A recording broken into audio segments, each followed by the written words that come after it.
मैं मुस्लिम एरिया में खड़ा हूँ, मोदी जी क्या बोलेंगे। मैं खुद पंडित भूमिहार ब्राह्मण हूँ, लेकिन मेरे को खुद पता है। अब मैं ऐसा विरोध कर रहा हूँ तो इसके पीछे ये नहीं, उत्तर प्रदेश में क्या बलात्कार बंद हो गया। जो मुसलमान मुसलमान मुसलमान कर करके बेचारे सीधे साधे हिंदुओं को बेवकूफ बना रहे हैं। हाँ, संविधान के हिसाब से देश चलता है कि राम के नाम से देश चलता है? संविधान के नाम से देश चलेगा। आप मोदी जी को कह रहे हैं अनपढ़ आदमी है। पढ़े लिखे इतने दिखाई नहीं देते ना उनकी भाषा से। अरे always they are talking about the Hindu and Muslim, Hindu Muslim Hindu Muslim Hindu Muslim, और तो कुछ सुनाई नहीं देता कभी भी। गारंटी तो सारी फेल हो जाती है, सारी आज तक गारंटी फेल हुई है। हाँ, देश को लूटने का काम किया इन लोगों ने, भाजपा वालों ने, सबने। सत्ता जाने वाली है। इसकी सरकार आई तो हिंदू बहनों के मंगलसूत्र छिन इससे जाएंगे। पहले क्या हिंदू खतरे में था मोदी जी? आप ही आए तो हिंदू को जाकर कर रहे हैं। अरे गंगा मैया अपनी माई गोद में बैठा ही नहीं, या करेंगे गंगा मैया गोद ले लिए, बताइए तो है? अपनी माई का जो नहीं हुआ, अपनी मेहरारू का नहीं हुआ, दूसरी का क्या होगा? नमस्कार, मैं ब्यूटी गिरी और आप देख रहे हैं नेशनल दस्तक। अभी हम मौजूद हैं जामिया नगर बाटला हाउस में और यहाँ पर जानना चाहते हैं जनता की राय। जहाँ पर एक तरफ मोदी वर्सेस इंडिया गठबंधन, राहुल गांधी चल रहा है, क्या सोच रही है शाहीन बाग की जनता। लोकसभा चुनाव चल रहा है, एनडीए इंडिया गठबंधन आमने सामने है, नरेंद्र मोदी और राहुल गांधी आमने सामने। किसकी सरकार होगी अब की बार? गठबंधन की सरकार होगी। इंडिया गठबंधन, इंडिया गठबंधन, राहुल गांधी। राहुल गांधी। क्यों राहुल गांधी? मोदी जी तो कह रहे हैं इनके अंदर ताकत नहीं है हमसे लड़ पाने की। कौन मोदी जी बोल रहे हैं? हाँ। किससे लड़वाने की? इंडिया गठबंधन से। राहुल गांधी को पप्पू बनाते हैं। एजुकेशन का नाम सुना है? एजुकेशन। जी। अब एक जैसे एक अनपढ़ आदमी होता है ना, हाँ। कुछ भी बोलता रहता है, बोल रहा होगा। आप मोदी जी को कह रहे हैं अनपढ़ आदमी है। पढ़े लिखे इतने दिखाई नहीं देते ना उनकी भाषा से। हाँ। ऐसी क्या भाषा हो गई जो जिससे वो अनपढ़ साबित हो जाता अरे always they are talking about the Hindu and Muslim. है? That's काम it. की बातें नहीं करते। मुसलमानों को वो घुसपैठिया बता रहे हैं, इस तरीके की तमाम जो बातें कही हैं उस पर काफी विरोध भी हुआ। आपका क्या कहना है उस देखो, उनकी सरकारी मुसलमानों पे डिपेंड करती है। पर? मुसलमान ना होते तो बीजेपी ना होती। तमाम बातों के बीच जो है ये भी बातें कही जाती है कि मोदी है तो मुमकिन है। मोदी ने विदेश में डंके बजवाए, विकास के साथ हैं हम, मोदी के साथ हैं। क्या मुमकिन है? विकास मुमकिन है, मोदी की गारंटी। नहीं, मोदी है तो बेरोजगारी मुमकिन है, और जो है ना इंसानियत खत्म हो रही है। बहुत सारे रीजन है। इंसानियत कैसे खत्म हो रही है? इंसानियत आप खुद देख लो ना, हर जगह जाके लोगों का माइंड वॉश किया जा रहा है। किस प्रकार से माइंड वॉश किया जा रहा है? क्या हो गया है लोगों को? अरे हर जगह दिखता है यार, लोगों को हैरेस कर रहे हैं। किसी भी सेक्टर में आप चले जाओ, हाँ। धर्म के नाम पे, किसी चीज के नाम पे। राशन दे रहे हैं, कह रहे हैं जनता खुशहाल है। मोदी के राज्य में जो है हर हर मोदी, घर घर मोदी हो रहा है। नहीं, राशन दे रहे हैं, राशन देना ये कोई बड़ी बात नहीं है यार। आप किसानों से 2 रुपए में खरीद के आप राशन बांट रहे हो, ये कोई बड़ी बात नहीं है। राशन के साथ एजुकेशन देना, महंगाई देखो बढ़ी रही है, इन सब मुद्दों पे बात हो तो फिर अच्छा लगता है। एजुकेशन पे लेके, बच्चों की शिक्षा पे लेके always Hindu Muslim Hindu Muslim Hindu Muslim, और तो कुछ सुनाई नहीं देता कभी भी। कह रहे हैं 4 जून को 400 पार आ रही है उनकी सीटें, भाजपा की सीटें। अगर नहीं, एक बार संबित पात्रा से पूछा गया था कि 400 सीटें आ रही हैं, तो मैंने बहुत सारी वीडियोस देखी हैं जहाँ पे ये जबरदस्ती जो भी मुस्लिम लोग हैं ना, उनको वोट नहीं देने दे रहे हैं। तो अगर 400 पार, आपको इतना यकीन है कि 400 पार आ रहे हैं, तो फिर ये इतनी धांधली करने की जरूरत क्या है? ईवीएम हैक करना, या तो फिर मतलब मुस्लिमों के साथ, मतलब इनको ज्यादा रोक दिया जाए ताकि जो है ये वोट ना देने पाए। बहुत सारे रीजंस हैं। देखो, अगर इन केस आती है ना, तो ये समझो कि ईवीएम में कहीं ना कहीं धांधली हुई है। अरे मैडम, ये जो है हिंदुओं को बेवकूफ बनाया जा रहा है, बेचारे सीधे साधे लोगों को धर्म के नाम पे, बस और कुछ नहीं है। सिर्फ और सिर्फ बनाया जा रहा है और कुछ नहीं है। मोदी जी कह रहे हैं कि धर्म से खिलवाड़ नहीं होने देंगे। हाँ, तो मोदी जी अब जो है राजनीति हो रही है उसमें, और क्या है? धर्म से राजनीति हो रही है। हाँ, ऐसा ही है, और क्या? जब तो जीत रहे इलेक्शन में, आगे कुछ काम थोड़ी ना कर रहे हैं, ना मुसलमान के लिए कर रहे हैं ना हिंदू के लिए कर रहे हैं, किसी के लिए भी नहीं। किसी के नहीं लिए कर रहे हैं। बस राजनीति मुस्लिम करके जीत जा रहे हैं। मुस्लिम का नाम लेके केवल जीत रहे हैं, बस बाकी काम नहीं कर रहे कुछ। लेकिन वो कह रहे हैं कि हमने विकास किया, मोदी है तो विकास की गारंटी है। हाँ तो जब भी तो इतना तमाशा बन रहा है। सोशल मीडिया में देख लो, मोदी जी का कितना मजाक बनाया जाता है, हर चीज में मजाक बनाया जाता है जब भी कुछ भी होता है तो। आज नामांकन भरा मोदी जी ने और रो पड़े इंटरव्यू के दौरान, कह रहे गंगा मैया ने हमें गोद लिया है और अब की बार फिर से आ अरे रहे हैं। 14 इसीलिए तो सरकार बनी है, इसीलिए तो सरकार बनी है। हिंदू मुस्लिम कर रहे हैं, हिंदू मुस्लिम और काम ही क्या है इनके पास। हर जगह मजाक बन रहे हैं, जो है मुस्लिम हिंदू, विकास के नाम पे वोट ही नहीं है। बस जो है बीजेपी बनी है केवल मुसलमानों के बल पे बनी है। जो इनकी सरकार बनी है सिर्फ मुसलमान बनाए हैं इनकी सरकार। जो मुसलमान कर करके बेचारे सीधे साधे हिंदुओं को बेवकूफ बना रहे हैं। जी क्या कह रही हैं? हिंदू मुसलमान का करके ही ये बने हैं इनके। हाँ। वो तो महिलाओं के लिए विकास की बात करते हैं, महिलाओं के लिए बात करते हैं, आप नाराज दिख रही हैं। कहाँ से विकास हो रहा है महिलाओं का? नहीं हो रहा है। कुछ नहीं। महंगाई है कि नहीं? खूब ज्यादा महंगाई है, क्या करें। ये देखो टमाटर लेके जा रहे हैं, चटनी बना के खाएंगे रोटी। सब्जियां नहीं खा पा रहे हैं। कहाँ खा पा रहे हैं, इतनी महंगाई है। बहनों के लिए तो सिलेंडर सस्ता कर दिया है मोदी जी ने। 100 रुपए तो कम करा है, 800 रुपए का सिलेंडर आ रहा है। 100 रुपए का मेहनत मजदूरी करने वाला कहाँ से खा लेगा? 800 रुपए का सिलेंडर कहाँ से ले लेगा? ईख जो होती है ना गन्ने की ईख, आज के जमाने में भी उसे भी करके चूल्हे पे पका के खा रहे हैं।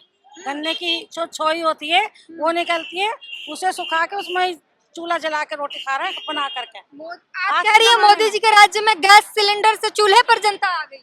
मैं मोदी जी के राज में तो नहीं बोल रही, मैं तो इस महंगाई के बारे में बोल रही हूँ। मुझे तो पता नहीं, मैं तो इतनी अनपढ़ जाहिल हूँ कि किसका राज किसका नहीं राज। लेकिन महंगाई बहुत ज्यादा हो रही है। महंगाई बहुत ज्यादा है। महंगाई सस्ती होनी चाहिए। ठीक है। होनी चाहिए। और भी लोग हैं सर, क्या कहेंगे? आपको क्या लगता है अब की बार किसकी सरकार होनी चाहिए? तो मैं तो यही कहना चाह रहा हूँ, मोदी तो ऐसा ही है, क्या ही बोलूँ मैं। सही कुछ ना कुछ कर रहा है, ना कुछ कर रहा है, ना एजुकेशन कर रहा है, ना कुछ वैकेंसी निकाल रहा है, ना तो कोई कर रहा है। बेरोजगारी कर रखी है, इतना सारा इतना सारा महंगाई बढ़ा रखी है। क्यों क्या ही बोलूँ, मेरे हिसाब से तो अखिलेश यादव बढ़िया है, क्योंकि वो सब कुछ कर रहे हैं, बढ़िया कर रहे हैं। हर एक समान मान रखा है सबको, ना हिंदू ना मुस्लिम, सबको एक समान मान रखा है। वो हमेशा ऐसा ही चल रहा है, वो तो कुछ नहीं है, बेकार है। मोदी जी कह रहे हैं कि हम विकास कर रहे हैं, युवाओं का ध्यान रखा हुआ है। कुछ नहीं कर रहे हैं वो, कुछ नहीं कर रहे हैं, कुछ भी नहीं कर रहे हैं, ना ही कर रहे हैं, कुछ नहीं कर रहे हैं। बस हिंदूवादी चला रहे हैं, हिंदूवादी, और हमेशा लोगों में वो लड़ाई करवा रहे हैं। कहीं मोदी हिंदू, कहीं कुछ बना रहे हैं, कुछ बना रहे हैं। ऐसा कुछ नहीं है, बेकार है मोदी। बस कह रहे हैं कि हम सभी धर्मों का रिस्पेक्ट करते हैं, सभी। कुछ नहीं है, ऐसा कुछ नहीं है। वो सिर्फ हिंदू राष्ट्रीयवाद चला रहे हैं और कुछ नहीं चला रहे हैं। हमें लड़ाइयाँ करवा रहे हैं, और कभी मोदी कभी कभी मुस्लिम बोल रहे हैं, कभी हिंदू बोल रहे हैं। तो हमारे अखिलेश जी किसी में कोई विवाद नहीं करवा रहे हैं, वो सब बढ़िया बोलते हैं, सबको एक साथ लेके चलते हैं। मेरा कहने का मतलब ये है, डेट्स ऑल। तो यहाँ पर जनता से हमने बात की और जनता जो है सीधे बता रही है। सर क्या लगता है, राहुल गांधी और मोदी किसको पसंद करते हैं? राहुल गांधी को पसंद कर रही है पब्लिक। राहुल गांधी को? क्यों राहुल गांधी में ऐसा क्या? मोदी जी तो एकदम विकास मैन है। विकास कहाँ हुआ है? 10 सालों में हिंदू मुस्लिम हुआ है, विकास कहाँ है? विकास का नाम पे वोट तो सिर्फ उसको मिलेगा, राहुल गांधी को। हाँ। उसको तो राम मंदिर पे कोई वोट मिलेगा? राम मंदिर पे तो सिर्फ बैकुंठ मिलेगा या नरक मिलेगा। है अब कर्तव्य मंदिर पे वोट नहीं मिलेगा। नहीं, राम मंदिर पे वोट का क्या मतलब है? वोट तो कर्तव्य पे मिलेगा, जो काम करेगा उसका वोट मिलेगा। हाँ कह तो रहे हैं, मोदी की गारंटियां बताई जा रही हैं, गारंटियां फेल नहीं होती। विकास किया है, लोग जो है हर हर मोदी, घर घर मोदी कर रहे हैं। गारंटी तो सारी फेल हो जाती है, सारी आज तक गारंटी फेल हुई है। हाँ, देश को लूटने का काम किया इन लोगों ने, भाजपा वालों ने, सबने। हाँ, कानून को तोड़ने का काम किया है, कि सारी चीज को कब्जे में करके अपनी मनमानी चलाई है कि फलानी को मिट्टी में मिला देंगे, उसको मिट्टी में मिला देंगे। अरे भाई, संविधान भी तो कोई चीज है। हाँ, संविधान के हिसाब से देश चलता है कि राम के नाम से देश चलता है? संविधान के नाम से देश चलेगा? राम के मोदी जी भी तो संविधान से ही चलते हैं। नहीं, संविधान को तो मान ही नहीं रहे हो। नहीं मानते हैं संविधान को। हम संविधान के रक्षा के लिए जान दे देंगे। नहीं, संविधान को तो आज तक नहीं माना उन्होंने। कहीं से भी कुछ भी उठा के देख लो, संविधान को तो एक तरफ रख दिया है। मोदी जी कहते हैं कांग्रेस ने तो मुसलमानों को धोखा दिया है। नहीं, ऐसा नहीं है। कांग्रेस ने हमेशा, कांग्रेस के सारी चीजें जितनी बनाई है सारी उन्होंने बेची है।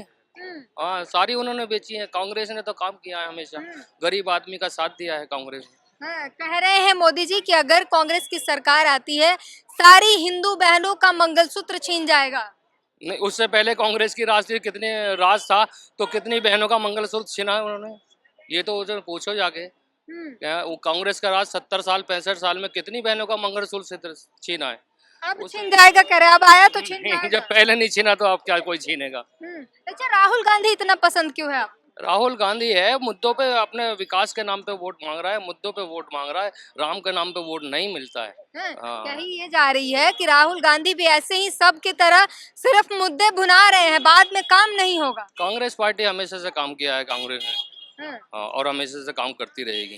काम करेगी, आपको पूरा भरोसा है? हाँ, पूरा भरोसा है कांग्रेस पार्टी पे, और कांग्रेस जो मुद्दा उठाती है उसको पूरा करती है। पूरा करती है। तो ये शाहीन बाग में है और यहाँ पर जो है जनता साफ बता रही है किस तरीके से रुझान जो है वो आपको देखने को मिल रहा है। लेकिन भाजपा तो कह रही है दिल्ली की जो 7 सीटें हैं, 7 पर कमल ही खिलेंगे। सातों पे तो उनके हाथ से आपके सत्ता जाने वाली है। हाँ, सत्ता जाने वाली। सत्ता जाने वाली है अब की बार। जी सर, आप क्या कहेंगे, कमल खिलेंगे या हाथ पंजा बाजी मारेगा? जो काम करेगा उसको मिलेगा। कौन जो काम कर रहा है? 10 साल से बीजेपी रही है, काम हुआ है? क्या बीजेपी ने वही मैं पूछ रही हूँ, कुछ काम हुआ है? कुछ नहीं तो अब की बार कौन आ रहा है? गठबंधन। इंडिया गठबंधन, बिल्कुल राहुल गांधी। बिल्कुल। मोदी जी कह रहे हैं सिर्फ राहुल गांधी जनता को मूर्ख बना रहे हैं। मोदी जी भी तो वही कर रहे हैं, हाँ, और क्या कर रहे हैं? मोदी जी मूर्ख बना रहे हैं जनता को। तो वही तो कर रहे हैं, और क्या कर रहे हैं?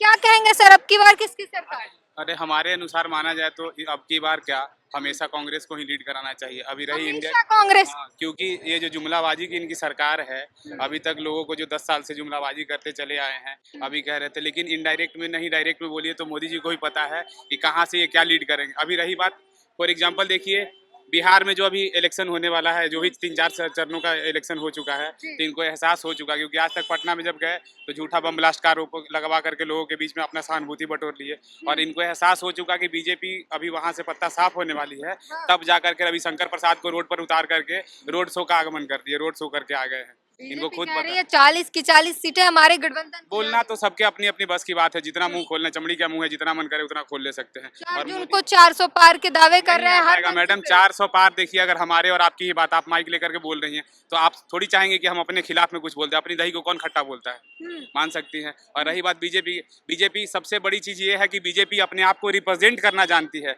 और रही बात आप वेब पोर्टल या जो भी, मैं नहीं जानता कि आपका कौन सा टेलीविजन है, जो हमारे यहाँ मीडिया का जो स्तंभ है, मैं खुद पत्रकारिता का विद्यार्थी हूँ, जामिया से मैं कर रहा हूँ अभी पीजी डिप्लोमा, तो आपको पता होना चाहिए कि मीडिया का जो स्तंभ है उसका किस तरह से इन्होंने हनन किया है। पत्रकारिता का जो लेवल कहाँ था से कहाँ आ गया है। और जितने भी हमारी नेशनल टेलीविजन की एंकर को उठा करके देखिए, सर माना चाहिए इनको, मुंह पर इनको सर माना चाहिए कि जिस लेवल से ये बकती हैं, सुबह से लेकर के शाम तक मेकअप पोत करके बैठ करके बकती हैं, जिस लेवल पे हमारा चौथा मीडिया का स्तंभ था वो कहाँ चला है। आज के देश में दुर्दशा है हमारे देश के लिए। आप बोलते हैं कि चौथा स्तंभ है भारत के, जो भी नागरिकों का दिक्कत हो या जहाँ का भी कथित तौर पे घटना अगर हो, उसको उजागर करना आपका सबसे पहला प्रायोरिटी होता है। लेकिन आज अगर बात किया जाए तो टेलीविजन पे आप उठा करके देख लीजिए, जितने भी नेशनल टेलीविजन है, एक रवीश कुमार उठाने वाले थे तो उनको बोला गया क्या, डायरेक्टली वो कांग्रेस के समर्थन देने वाले, लेकिन वो जेन्युइन चीजों को रिप्रेजेंट करते थे। बाद बाकी उनको भी अडानी जी का हाथों हाथ जिन शिकार करते थे। पत्रकारों की बात करते हैं वो पत्रकार कहते हैं कि अगर कोई सही काम कर रहा है तो हम क्यों न गिनाएं उसे। हाँ, तो वही तो होना चाहिए। आप भी अगर आज माइक लेकर के पूछ रही हैं, जो आपको यहाँ सही दिखेगा तो ऑब्वियस सी बात है उसी के पक्ष में बात करेंगी।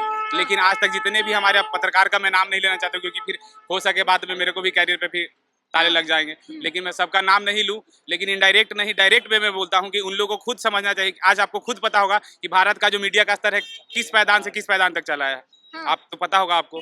लेकिन आप कहते हैं कि नहीं जी हमारे यहाँ क्या है तो मोदी है, मोदी है। अरे मानते हैं भैया मोदी है, लेकिन जो चीज़ आप करना चाहते हैं करिए जेन्युइनली।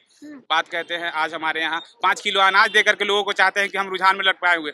अरे क्यों ना हम उस लेवल पे इतने जितने भी युवा बच्चे यहाँ पे हैं, इनको हम उस लायक क्यों नहीं बना दे कि 5 किलो अनाज की जगह ये 50 किलो अनाज लेने के लिए काबिल हो जाए।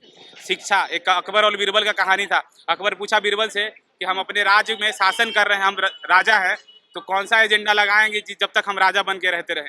तो बीरबल क्या बोला था, जब तक जनता बुड़बक रहेगी तब तक आप राज करते रहेंगे। समझे। और यही ऑब्वियस ही बात है। अरे किसी भी धर्म के खिलाफ नहीं, मैं खुद आप मैन कहे जा रहे हैं मोदी जी। मैं मुस्लिम एरिया में खड़ा हूँ, मोदी जी क्या बोलेंगे। मैं खुद पंडित भूमियार ब्राह्मण हूँ, लेकिन मेरे को खुद पता है। अब मैं ऐसा विरोध कर रहा हूँ तो इसके पीछे ये नहीं, लेकिन जो जेन्युइन चीजें हैं, जो पढ़ा लिखा इंसान होगा वो चीजों को समझता है।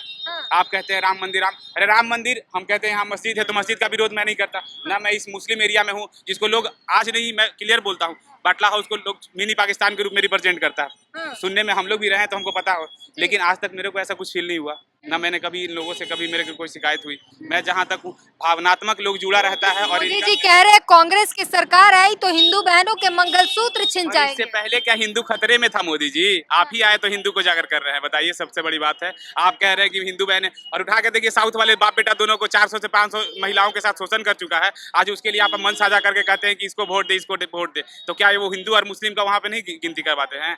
आप कहते हैं हिंदू बहनों का मंगलसूत्र, आप कहते हैं योगी जी उत्तर प्रदेश में हमारा सुशासन का सरकार है। अनंत सिंह का डायलॉग उठा करके देखिएगा, मैं नहीं बोलता हूँ, अभद्र टिप्पणी उनकी, देश का सरकार है, आप समझ रही होंगी, तो उठा करके देखिएगा क्या उत्तर प्रदेश में आजकल नहीं हो रहा है चीजें। लेकिन मीडिया का औकात नहीं है उस लेवल पे, क्योंकि सरकार के अधीन में जब आप किसी के अंडर में काम करेंगी तो आपकी उतनी नहीं काबिलियत है कि आप उस चीजों को रिफ्लेक्ट कर देंगे, रिप्रेजेंट कर देंगे लोगों के। उत्तर प्रदेश में घटनाएं नहीं हो रहा। मैं पिछले 6 महीना रह करके आया हूँ। उत्तर प्रदेश में क्या बलात्कार बंद हो गया? चीजें क्या हो गई कि आप रिप्रेजेंट नहीं कर रहे हैं, लोगों के बीच में समक्ष लेकर नहीं जाना चाह रहे हैं। जनता को गुमराह किया जा रहा है। ऑब्वियस सी बात है मैडम, अब क्या, अब मीडिया तो वही खेल ही खेल रहा है। आपकी मैं नहीं बात कर रहा, बात कर रहा हूँ जितने नेशनल टेलीविजन है, देख लीजिए उठा करके। आज रवीश कुमार से लोगों को आपत्ति नहीं थी, आपत्ति किनको हो गई? मोदी जी को। तो मोदी जी तो डायरेक्ट गोली चलाते नहीं है, स्तंभ बना ली कि इसको अडानी को, अब अडानी को वहाँ पे हावी करा दी। लखनऊ एयरपोर्ट को अडानी को देने की क्या जरूरत थी मैडम? हमारे देश में क्या चीज की कमी है बताइए ना? कहते हैं कि पैसा का कमी है, ये कर रहे हैं, वो कर रहे हैं। 2014 तक भारत पे जो विदेशी मुद्रा का कर्ज था कितना था? 65,000 लाख करोड़ रुपया भारत पे कर्ज था। ये 10 सालों में क्या हो गया आपका? 155,000 लाख करोड़ रुपया भारत पैसा विकास में लग गया। कहाँ विकास में? जो पीएम केयर फंड में जो गया था पेंडेमिक के टाइम में, जो लोग 1-1 रुपया जमा करके दिया था, वो कहाँ चला गया? आप कहते हैं कि लोगों को विकास में हम दे रहे हैं, ठीक है। कोविशील्ड बनाने वाली कंपनी को 14,000 करोड़ रुपया आप क्या बोलते हैं सब्सिडी के रूप में दे दिए। क्यों? क्योंकि 500 करोड़ रुपया आपके पार्टी फंड में चंदा दे दिया था ना। तब लोगों को गुमराह करिए। क्या है, लोग तो ऐसा सेंटिमेंटल है, हम आप ऐसे भावनात्मक आदमी है कि अगर एक आगे बढ़ रहा है तो उसके पीछे सब कोई दौड़ जाते हैं, सब उसी की भावनाओं में दौड़ जाते हैं। आज ही बनारस में जो है नामांकन दाखिल किया है प्रधानमंत्री ने, रो गए थे आज। ढोंगी आदमी क्या करेगा? अभी हम ही आपके सामने रोने लगेंगे तो आप क्या कहेंगे बताइए? हम अगर लोग जब जो जेन्युइन इंसान, मैया ने गोद लिया है उन्हें। अरे गंगा मैया अपनी माई गोद में बैठा ही नहीं, करेंगे गंगा मैया गोद ले लिए, बताइए तो। अपनी माई का जो नहीं हुआ, अपनी मेहरारू का नहीं हुआ, दूसरी का क्या होगा? ही अपनी बीवी से ताल्लुकात इनका है, पता है कि बीवी क्या करती है नहीं करे, कहाँ है। तो देश के लिए उन्होंने परिवार को त्याग दिया। अब देश के लिए परिवार को त्याग दिया। ऐसा भाई हमको नहीं चाहिए कि पहले अपने परिवार और अपने इंसानियत भूल जाए, बाद बाकी कहे कि हम देश के प्रति समर्पित है। हाँ, देश के लिए सेना को उठाकर देखिए ना, सेना देश के लिए सेवा नहीं करता है। अपनी बीवी और अपनी माई का रिश्ता छोड़ देता है क्या? बेचारा वो तो जिंदगी के हथेली पे लेकर के जिंदगी खेलता है, एनी टाइम 47 लेकर बॉर्डर पे खड़ा रहता है। क्यों? वो अपने परिवार को छोड़ देता है क्या? अब वो देश का सेवा नहीं कर रहा, बताइए। आप तो गद्दी पे बैठ के सर कहते हैं कि हम देश के हित में बात कर रहे हैं, और जो सेना बेचारा दिन भर रेगिस्तान में घूमते रहता, 8-8 घंटे का ड्यूटी करता, तो वो देश के हित में काम नहीं कर रहा है। बताइए, उन्हीं सेना के लिए प्रधानमंत्री कहती कि कांग्रेस ने कभी बुलेट प्रूफ जैकेट नहीं दी, सेना को सुरक्षा नहीं दी, हमने सब कुछ दिया है। बिपिन रावत का जो डेथ हुआ था उसका खाली आप हमको दिखा दीजिए कि उनका क्या रिपोर्ट क्या आ गया अपने यहाँ, बता दीजिए। बिपिन रावत जो थे, जो अपने ही विरोध करने वाले पार्टी में थे, बोले थे कि जब मैं अगर सेना का अध्यक्ष हूँ तो हमारे यहाँ अग्निवीर का योजना नहीं आएगा। आज कहते हैं लोगों का रोजगार दे देंगे, 4 साल तक 12वां के बाद लोग निकम्मा रहता है तो अग्निवीर में जाएगा 4 साल। सेना के अंदर में मैडम आप इंडिविजुअली घुस के जाएंगी ना तो पता चलेगा मेरा भाई एक कमांडिंग ऑफिसर है। मैं खुद जानता हूँ कि कुछ सेक्टर ऐसा होता है जिसको सीखने में इंसान को 6-6 साल लग जाता है। 4 साल में आप रिटायरमेंट दे दे रहे हैं। कलम की उम्र में हथियार धरा दीजिएगा, बाद बाकी बोलिएगा क्या करके यहाँ नौकरी करो, सब्सिडी मिलेगा, क्या मिलेगा लोगों को बताइए? ऐसे ही बेरोजगारी चरम सीमा पे चढ़ा हुआ है। उसके बाद कहते हैं पेंशन दी जाएगी, उससे आप बिजनेस कर सकते हैं। अरे 10-12 लाख में क्या बिजनेस? उससे बढ़िया तो उनके हिसाब से बिजनेस क्या मानते हैं? पढ़े लिखे अगर होते ना मैडम, मैं इकोनॉमिक्स का विद्यार्थी हूँ, बिजनेस क्या होता है वो उनको खुद पता करिए, पूछिए उनसे। पकौड़ा तलने को भी बिजनेस कहते हैं। अब तो आप प्रधानमंत्री के कह रहे हैं पढ़े लिखे होते तो वो पढ़े लिखे, उनका नहीं भाषण सुनी है क्या? कभी कहते हैं कि मैंने पढ़ाई नहीं, मैं घर गृह तैयारी था, कभी अल्पाहारी था, कभी भोजन त्यागी था। अरे उनकी किन बातों पर फिर अमित शाह आते हैं बड़का सर्टिफिकेट लेकर के, ये देखिए हमारे प्रधानमंत्री जी का क्या चीज है, ग्रेजुएशन का सर्टिफिकेट है, मास्टर्स कर लिए हैं। अब क्या माना जाए लोगों को बताइए? आप हम कहिएगा मीम उठा करके अभी दिखाने लगे मोबाइल में, तो आप कहिएगा कि कट्टर विरोधी है। विरोधी नहीं है मैडम, जो भावनात्मक चीजें हमारे साथ घट रही है, जो लोगों के साथ हो रही है, उन्हीं चीजों को मैं रिप्रेजेंट कर दे रहा हूँ। आप हो सके हमको भी लोग कल के डेट में देखिए तो आप युवा हैं और युवाओं से अगर बात करते हैं तो तमाम चीजें कही जाती है, बेरोजगारी वगैरह, लेकिन मोदी जी कहते हैं युवा जो है वो देश के विकास के साथ है, यानी मोदी के साथ है, युवा जो है देश का भविष्य युवा है। को बेरोजगार कर दिया। अब सुनिए बताते हैं, जितना पढ़ने लिखने वाला है वो बेचारे को छुट्टी नहीं है रोड पे खड़ा होकर बोलने के लिए। हम भी अभी आ गए थे वहाँ कुछ खाने पीने, तो हम आपसे बात कर लिए,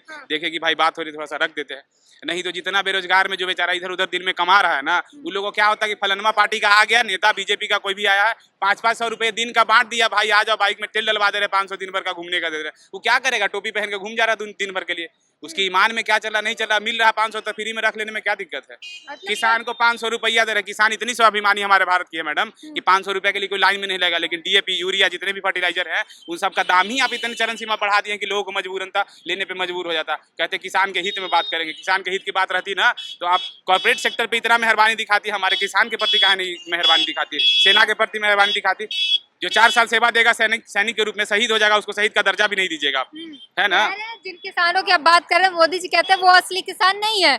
जो असली किसान है वो खेतों में काम कर रहे हैं, ये सब आंदोलन जीवी है। वो तो आपको ही पता कि किसान रियली में किसान कौन है और नहीं है। 500 जिनको दे रहे वो किसान है ना, 500 जिनको दे रहे उनको किसान है ना।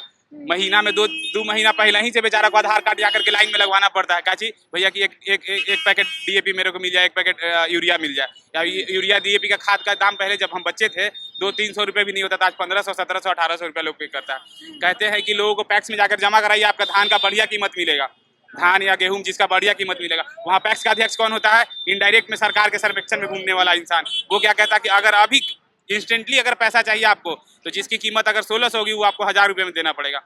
मजबूरी में लोग क्या करता है, किसान अपनी बेटी को ब्याहेगा, अपने बच्चे को पढ़ाएगा, अपने घर में रोजी रोटी चलाएगा, तो क्या करेगा, 1000 रुपये में ही दे देता। मजबूरी हो जाता है लोगों को। जरूरी और मजबूरी में भी रिश्ते बहुत दूर की है, समझने का बस फर्क है। और मोदी जी जरूरी और मजबूरी दोनों को मिला करके डील कर देते हैं। मोदी जी लगातार गिना रहे, हर मंचों से कहते करोड़ों लोगों को पक्का मकान दिलवाया है। करे मैडम, पक्का मकान इनसे पहले इंदिरा आवास योजना नहीं चलता था, बदल के नम्मा लगा दिए मोदी जी। क्या जरूरी था वो स्टेडियम के नाम बदल करके लगाने, मोटेरा नहीं था, खराब लग रहा था क्या। प्रधानमंत्री ने अपना नामकरण हर कोई चाहता है मैडम। आप ही अगर यहाँ लूट रही हैं, लेमलाइट ले रही हैं, आप ही अगर बड़े पत्रकार के रूप में आ जाइएगा तो आप ही अपना नंबर लेवे कीजिएगा, वही हाल हो जाता है। मोदी जी मोटेरा जब पहले था, जब आया हमारा वहाँ क्या नाम था वो विदेश का, वो आया था ना मियाँ बीवी बेटी, इवांका ट्रम्प का बाप ट्रम्प, तो ट्रम्प आया था तो उस समय तक मोटेरा गार्डन से रिप्रेजेंट हो रहा था हमारा। बाद बाकी देखे कि राताराती अमित शाह कर दिया कि नहीं भैया ये प्रधानमंत्री का लेमलाइट रहना चाहिए। प्रधानमंत्री मोदी, नरेंद्र मोदी प्रधानमंत्री स्टेडियम हो गया। क्या जरूरी था। अरे काम करने वाला व्यक्ति अपना कभी नाम के पीछे नहीं जाता। प्रधानमंत्री कह रहे हैं, पूरा बीजेपी कह रहा है कि विदेशों में डंका बज रहा है मोदी जी का, जनता उनसे खुशी नहीं। अरे अभी आए थे ना G20 की मीटिंग के बाद जाकर बोल रहे थे ना कि हमारे देश और क्या निकला, क्या बाइडेन बोले थे ना जाकर के कि क्या अपने देश का क्या वो रिप्रेजेंट करते। यहाँ गए तो यहाँ का लोगों के बीच में और मीडिया का क्या रिप्रेजेंटेशन है, जो चीजें हैं वो चीजें शो नहीं करते हैं। और बात बाकी क्या बोले, डंका क्या बजेगा मैडम। देखिए ऑफलाइन ऑनलाइन मार्केटिंग का 2 एजेंडा होता है, ठीक है ना। बात बाकी रही बात, आप सोशल मीडिया पे अगर राज करते हैं सर तो जमीनी स्तर पे आइएगा तो जीरो हो जाइएगा। जो जमीनी लेवल पे हीरो थे, कर्पूरी ठाकुर उठा के देखिए, जेपी नारायण को उठा करके देखिए, ना आज तक मोबाइल का जिक्र किया, ना कहीं और, ना उस समय समाचार पत्रिका भी आता था, उन सब में उनका नाम जिक्र नहीं चलता था। लेकिन जब उठे तो जनसलाब का आंदोलन लेकर के उठ गए थे। तमाम लोगों से बात की हमने और बात करके आपको तमाम सवालों के जवाब मिले हैं। इस पूरी बातचीत पर अपनी प्रतिक्रिया जरूर दीजिए। कैमरामैन आशीष के साथ ब्यूटी गिरी, नेशनल दस्तक। नेशनल दस्तक की आपसे गुजारिश है कि अगर इसको बचाना चाहते हैं तो नेशनल दस्तक को सब्सक्राइब करने के लिए रेड कलर के सब्सक्राइब बटन को दबाएं, फिर बेल आइकन की घंटी दबाएं। नेशनल दस्तक को बचाने के लिए बहुत जरूरी है कि हर खबर को शेयर करें, लाइक करें, कमेंट जरूर करें।